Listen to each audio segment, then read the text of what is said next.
Hey everyone, this is Daniel from PhoneArena presenting you the Samsung TouchWiz user interface in its newest iteration for running on tablets.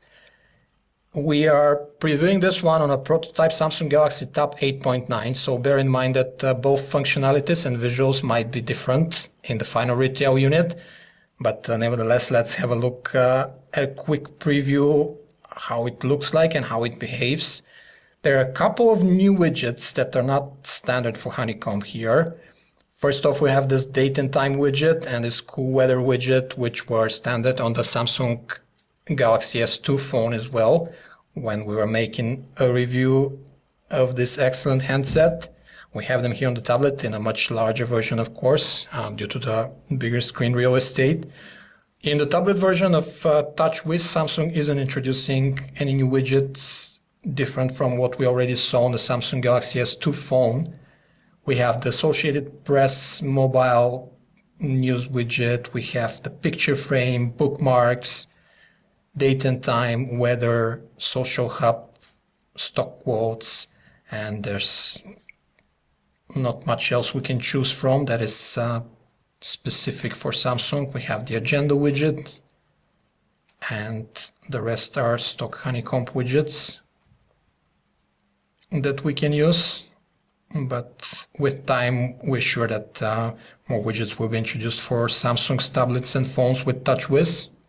Samsung has transferred one of the best features of its TouchWiz user interface overlay, namely this notification area with connectivity switches. You can toggle on and off each and every radio you have in the phone right from the notification area. Pretty handy, and on the tablet version you can also adjust the screen brightness right here from the notification area. Very handy, one of our favorite features in TouchWiz. There are a few new things compared to the TouchWiz 4.0 as we found it on Samsung Galaxy S2. We have this cool date, time and weather widgets here as well. Of course, with a much larger screen real estate, they look much better. And Samsung's introducing something which it calls live panels. It calls live panels since when you long press on a widget and lift your finger, you can resize your widget left and right, back and forth at will.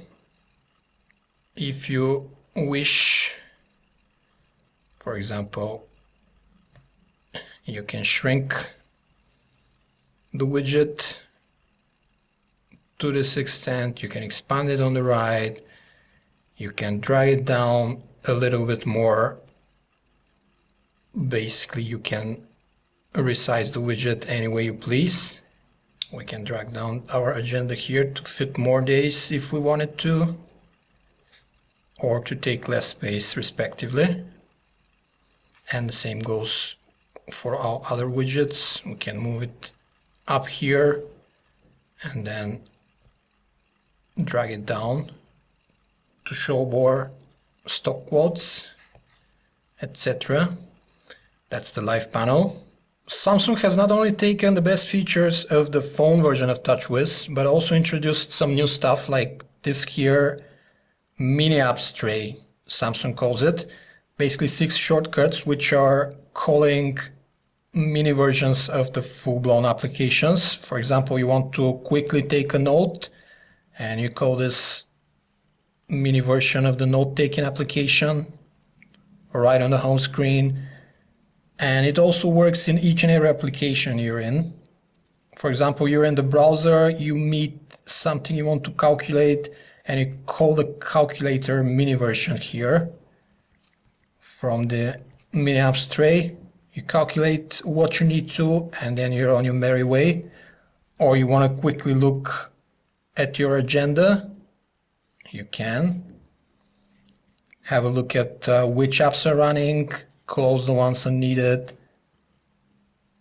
Also, if you need to look up the time at another city you've entered, or just plain switch to the next song in your music library. A pretty cool idea, this mini apps tray of Samsung, and it's a real added value to the tablet version of TouchWiz. With the tablet version of TouchWiz, Samsung is including these helpful applications in the interface that we used to see in the Android handsets of Samsung. For example, we have our own file browser called My Files, just that here it's tailored to the tablet experience with the navigational pane on the left, and a bigger part of the screen is reserved for the content itself, and this goes for each and every app.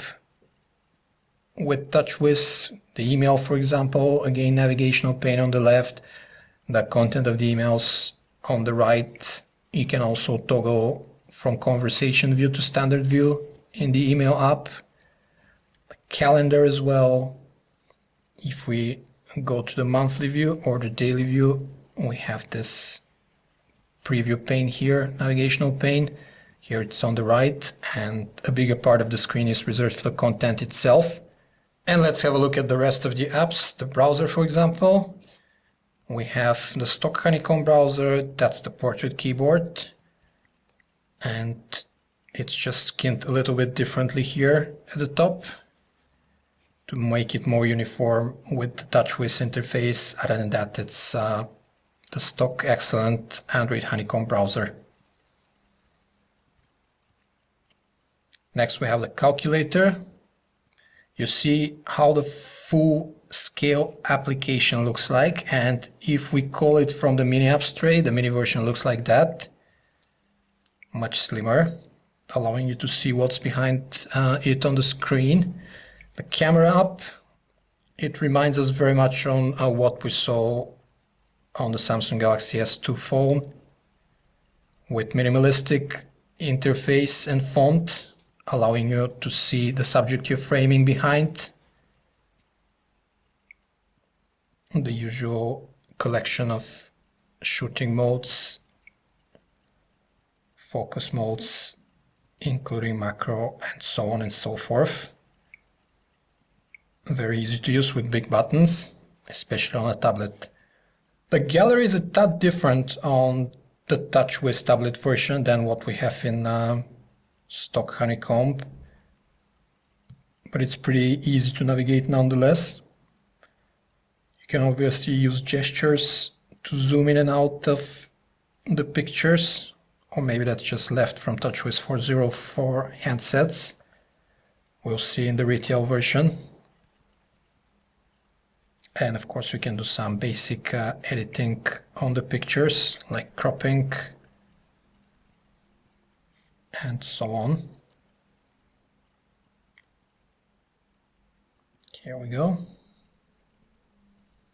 And you have numerous opportunities to share on Picasa, send the picture via Bluetooth, or email it to your friends. Of notable absence here on the tablet version of TouchWiz are the two applications for picture and video editing that we found on the Samsung Galaxy S2. It's maybe perhaps this is a Galaxy Tab 8.9 prototype version, non-final unit. Maybe we'll see them in the final unit, or maybe because Samsung knows that Android Honeycomb has the excellent Movie Studio app, and also we have basic image editing capabilities in the gallery. This was a video preview of the tablet version of Samsung's TouchWiz 4.0 user interface for Android. For more information about this interface and Samsung's tablets, you can visit us at PhoneArena.com. Thanks for watching.